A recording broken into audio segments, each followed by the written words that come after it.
Purihin ng Diyos, purihin ng ating Panginoon. May mga panahon sa buhay natin na pakiramdam natin na hindi tayo karapat-dapat. Dahil marumi tayo, ayaw nating lumapit sa Diyos. Mas makasalanan tayo sa iba. Kaya may takot tayong lumapit sa Diyos.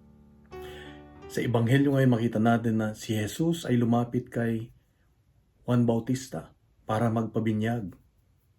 Sabi ni Juan, "Teka muna, Panginoon, dapat ako ang bibinyagan mo."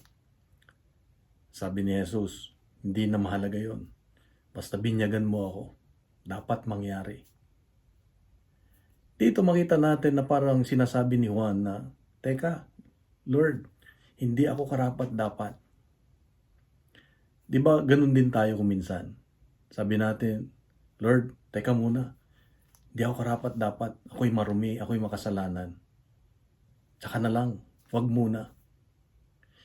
Paano kung sinasabi ng Diyos ngayon na hindi na mahalaga yung kung sino ka dahil ako na mismo ang lumalapit sa iyo? Ang Diyos na mismo ang lumalapit sa atin, maging sino man tayo.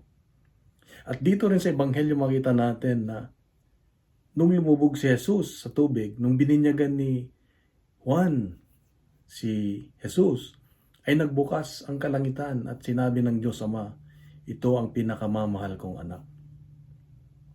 Na parang sinasabi niya na si Jesus ay nagpabinyag hindi dahil kailangan niya. Nagpabinyag siya para makiisa sa atin. At bago pa man siya gumawa ng himala, bago pa man siya nagpagaling, gumawa ng kanyang misyon, ay minahal na siya ng kanyang Ama. Na parang sinasabi ng Diyos sa atin ngayon na bago ka pa man magbago, mahal na kita. Ito ang mensahe ng Diyos sa akin ngayon, kapatid, na yung kasalanan natin, yung mga dumi natin na nagdudulot sa atin ng kahihiyan, takot para lumapit sa Diyos, ay matatanggap ng Diyos kung ito ay susuko natin. Pero ang mahalaga ay dapat malaman natin, pinapaalala ng Diyos sa iyo at sa akin ngayon, na bago pa man tayo magbago, mahal na mahal tayo ng Diyos. Kaya kapatid, hindi itong mga hadlang para hindi lumapit sa Diyos.